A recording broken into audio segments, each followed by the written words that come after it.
गरीब बहू का पत्थर का घर और रसोई का सामान। अनुज, तुझे पूरे शहर में ये टीन का ही घर मिला था क्या? इससे अच्छा तो हमारा पुराना वाला घर था। पता भी है इस घर का किराया कितना है? पूरे 2000 रुपए। बड़ी मुश्किल से मकान मालिक 1500 रुपए में माना है। पुराने वाले घर की छत और दीवारें कितनी ज्यादा टूटी फूटी थी।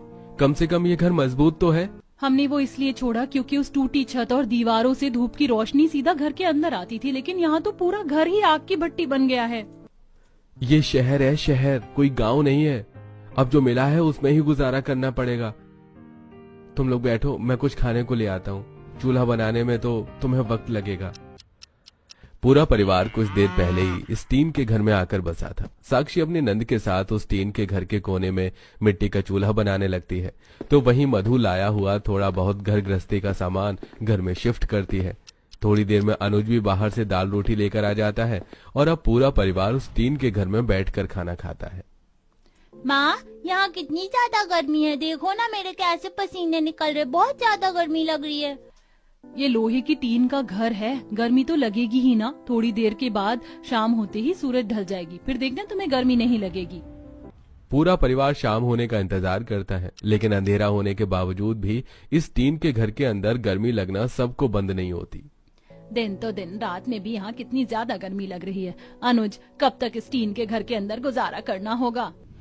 जब से शहर आया हूँ तब से एक अच्छी नौकरी की तलाश में भटक रहा हूँ। बड़ी मुश्किल से एक पत्थर की फैक्ट्री में नौकरी मिली है। अब जब तक कहीं अच्छी जगह नौकरी नहीं मिल जाती, हाथ में 4 पैसे नहीं आ जाते, तब तक तो ऐसे ही चलेगा। ऐसे ही कुछ दिन गुजर जाते हैं। साक्षी भरी गर्मी में अपने टीन के घर के अंदर बैठकर चूल्हे पर खाना बना रही थी, जिसके चलते उस टीन के घर के अंदर और ज्यादा भभका शुरू हो जाता है। तू यहाँ क्यों बैठकर खाना बना रही है? बाहर चली जा, देख नहीं रही है घर में कितनी गर्मी हो रही है? माँ जी, मैं क्या करूँ, इतनी कड़क धूप हो रही है, ऊपर से घर के अंदर भी गर्मी कम नहीं है। रसोई का सामान भी ना के बराबर है। इस एक कढ़ाई में ही सारी चीज बनाओ। तवा भी देखिए कैसे टूट गया है। मैं वैसे ही रसोई के सामान को लेकर परेशान हूँ और आप कह रही हैं कि मैं बाहर जाकर खाना बनाऊं। हे भगवान भाभी, बाहर से ज्यादा गर्मी तो घर के अंदर हो रही है। इससे अच्छा तो कम से कम बच्चों को पार्क में ही ले जाती, कम से कम पेड़ की छांव में तो बैठते। माँ, यहाँ तो बहुत ज्यादा गर्मी है, मैं तो यहाँ 2 मिनट भी नहीं रुक सकता। अंजलि दोनों बच्चों को लेकर सामने बने पार्क में जाकर बैठ जाती है। जैसे ही शाम होती है तो वापस वो सब घर आते हैं। रात के समय भी हद से ज्यादा गर्मी हो रही थी, इसलिए आज सब लोग घर के अंदर सोने की बजाय बाहर सोने का फैसला करते हैं, जिससे उन्हें नींद तो आराम से आ जाती है। लेकिन जब वो सुबह सोकर उठते हैं तो देखते हैं कि आसपास के लोग उन्हें घूर घूर कर देख रहे हैं, जो उन्हें बिल्कुल भी अच्छा नहीं लगता। इस चीज की वजह से मैं रात को सबको आंगन में सोने से मना कर रही थी। मुझे पता था कि आस पड़ोस के लोग सुबह देखकर हम पर जरूर हंसेंगे। सभी लोग अपने घरों में कूलर एसी की ठंडी हवा में सो रहे हैं और एक हम हैं। क्या करूं साक्षी, अब तुम ही बताओ।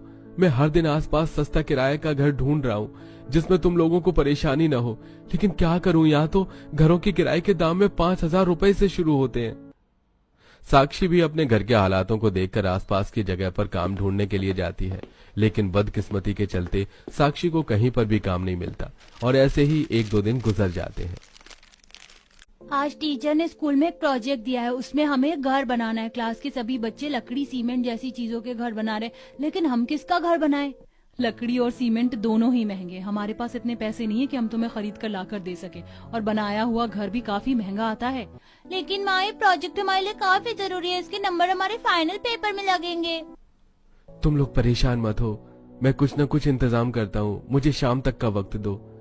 अनुज शाम को फैक्ट्री से लौटते हुए 2 छोटे कट्टे लेकर आता है, जिसमें से एक कट्टे के अंदर सफेद चूना और एक कट्टे के अंदर ढेर सारे रंग बिरंगे पत्थर और टाइल्स के टुकड़े थे। बाबा, आप तो हमारे लिए घर बनाने का सामान लेने के लिए गए थे, लेकिन ये तो पत्थर है, हम इनसे क्या करेंगे? बच्चों, हम इन पत्थरों से घर बनाएंगे। देखो, मैं अपने साथ सफेद चूना भी लेकर आया हूँ। तुम लोगों का घर क्लास में सबसे सुंदर है और अलग होगा। किसी ने भी नहीं सोचा होगा पत्थर से घर बनाने के बारे में। वाह बाबा, आप तो बहुत इंटेलिजेंट हो, चलो मिलकर घर बनाते हैं। अपने दोनों बच्चों के साथ रंग बिरंगे टाइल के टुकड़े, पत्थर और सफेद चूने की मदद से अपने बच्चों के स्कूल प्रोजेक्ट के लिए एक छोटा सा घर बनाता है, जो उनके क्लास टीचर को काफी ज्यादा पसंद आता है और उन्हें फर्स्ट प्राइज भी मिलता है। माँ पता है हमारी टीचर ने हमारी कितनी तारीफ की, और वो तो कह रही थी कि पहले जमाने में लोग गर्मियों से बचने के लिए मिट्टी के साथ साथ पत्थरों के भी घर बनाते थे। वो पत्थर थोड़े अलग हुआ करते थे, लेकिन उन घरों में काफी ठंडक होती थी। जिस तरह से आपने बच्चों के स्कूल के प्रोजेक्ट के लिए छोटा सा घर बनाया, ठीक उसी तरह क्यों ना हम लोग अपने रहने के लिए इन पत्थर से एक घर बनाए। अब आप खुद ही देख लीजिए, इस छोटे से पत्थर घर के अंदर कितनी ज्यादा ठंडक है। लेकिन साक्षी, ये छोटा सा घर बनाने में ही हमें 2 से 3 दिन का समय लग गया था, और तुम तो अब हम लोगों के रहने के लिए घर बना रही हो। पता है इसके लिए कितने सारे पत्थर लगेंगे। थोड़े बहुत तो मैं फैक्ट्री से ले आऊंगा, लेकिन बाकी का क्या करेंगे हम? जानती हूँ समय लगेगा, लेकिन हमें कोशिश तो करनी होगी ना। अगर हम नाकामयाब रहे तो मैं कभी आपसे घर को लेकर बात नहीं करूंगी। बहू तो सही कह रही है, एक बार कोशिश करने में क्या हर्ज है, और पत्थर वगैरह तो हमें आसपास से ही मिल जाते हैं। सभी लोग साक्षी की बात में हाँ मिलाते हैं। घर बनाने के लिए पत्थर कुछ कम नहीं लग रहे हैं क्या? कम तो है, और हमें अभी ढेर सारे पत्थरों की भी जरूरत है। कहाँ से लेकर आएंगे हम इतने पत्थर? फैक्ट्री से जो बेकार टूटे फूटे पत्थर होते हैं, मैं उन्हें ही मुश्किल से ला पाता हूँ। जानती हूँ, लेकिन हम खूब मेहनत करेंगे और जल्दी अपना पत्थरों का घर बनाएंगे। साक्षी और अनुज के पास जितने भी पत्थर थे, वो उस पत्थर की मदद से अपने घर की नींव रखना शुरू कर देते हैं। तकरीबन 1 हफ्ते तक वो लोग सिर्फ 2 कमरे ही बना पाते हैं और सारे पत्थर खत्म हो जाते हैं। माँ पत्थर तो खत्म हो गए और अभी तो हमारा पूरा घर भी नहीं बना। बच्चों फिक्र मत करो, जल्दी बन जाएगा हमारा घर। 2 कमरे में तो बन चुका है, बाकी की चीज भी हम जल्दी तैयार कर लेंगे। अनुज धीरे धीरे करके अपनी फैक्ट्री से बेकार पत्थर इकट्ठा करना शुरू कर देता है, तो वहीं दोनों बच्चे भी अक्सर नदी किनारे खेलने के लिए जाया करते थे, जो उन्हें नदी और आसपास काफी रंग बिरंगे पत्थर मिलते हैं। अरे वरुण, देखो यहाँ पर कितने सारे रंग बिरंगे पत्थर है, काम करते इन्हें भी ले चलते हैं। हाँ, इन्हें देखकर तो माँ खुश हो जाएंगी। सुहानी और वरुण नदी किनारे से ढेर सारे और भी पत्थर ले आते हैं, और अब 1 से 1.5 हफ्ते की लगातार मेहनत के बाद आखिरकार इस गरीब परिवार का पत्थर का घर बनकर तैयार हो जाता है। अंदर से काफी ठंडा और देखने में भी काफी ज्यादा सुंदर था। सोचा नहीं था कि हमारा घर इतना सुंदर लगेगा। लेकिन भाभी, अभी तो ढेर सारे पत्थर बचे हुए हैं, इनका क्या करेंगे? घर के साथ साथ मेरी रसोई भी बन चुकी है, लेकिन रसोई में एक भी सामान नहीं है। अब मैं इन पत्थरों से ही रसोई के लिए सामान बनाऊंगी। साक्षी उन सभी पत्थरों में से बड़े बड़े पत्थर निकालकर उन्हें अच्छे से घिस देती है, और कुछ पत्थरों से हांडी, कढ़ाई, तो कुछ से तवा और प्लेट, चम्मच जैसे सामान बनाती है। घर के साथ साथ अब साक्षी की रसोई का सारा सामान भी पत्थर का बन चुका था।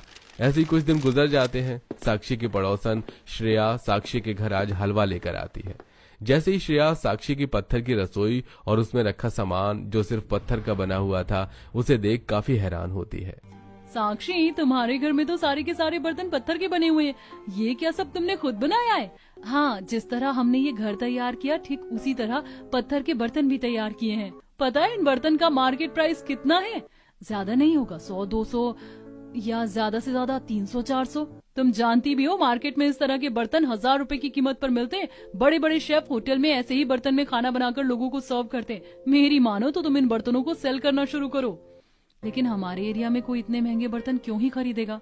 ये बात भी ठीक है, एक काम करो, तुम इसे ऑनलाइन सेल करो। मैं ऑनलाइन तुम्हारी प्रोफाइल बनाती हूँ और वहाँ पर तुम्हारे इन सभी बर्तनों की इमेज डालती हूँ। जिसको भी बर्तन पसंद आए और जिससे भी इसे खरीदना होगा, तो वो आराम से ऑनलाइन अपना ऑर्डर दे देगा और तुम्हारी सेल भी होगी। साक्षी को श्रेया का आइडिया काफी ज्यादा पसंद आता है, जिसके बाद अब साक्षी और भी कई तरह के पत्थर के बर्तन बनाती है, और साक्षी उनकी इमेज को ऑनलाइन अपलोड कर देती है। कई सारे लोगों को साक्षी के बने हुए पत्थर वाले बर्तन काफी पसंद आते हैं, और अब कई लोगों के तो साक्षी के पास ऑर्डर भी आ जाते हैं। देखा साक्षी, मैंने कहा था ना कि लोगों को तुम्हारे पत्थर के बर्तन काफी पसंद आएंगे। ये देखो, हफ्ते भर में ही मैं तो कितने सारे ऑर्डर मिल गए, और ये सारे ऑर्डर अर्जेंट हैं। श्रेया, तुमने सही कहा था, मुझे तो यकीन ही नहीं हो रहा कि इतने सारे ऑर्डर आए हैं। श्रेया अब अपने पति की मदद से ढेर सारे पत्थर के बर्तन बनाती है और उन्हें ऑनलाइन सेल करती है। साक्षी का बना हुआ एक एक बर्तन 1000 से 1500 रुपए के बीच में बिक रहा था, जिससे कुछ समय में साक्षी की काफी अच्छी अर्निंग होने लग जाती है, और वो अब जल्दी ऑनलाइन काम के साथ अपना ऑफलाइन काम भी शुरू कर देती है। हमने आपकी साइट से पहले भी काफी सारे बर्तन मंगवाए, आने में 1 से 2 हफ्ते का समय लग जाता है, लेकिन अब देखो, खुद शॉप पर आकर डायरेक्ट जल्दी से बर्तन ले लो, ज्यादा वेट भी नहीं करना पड़ता। इसी तरह साक्षी का काम बढ़ता है और धीरे धीरे उनके हालात भी अब ठीक होने लगते हैं।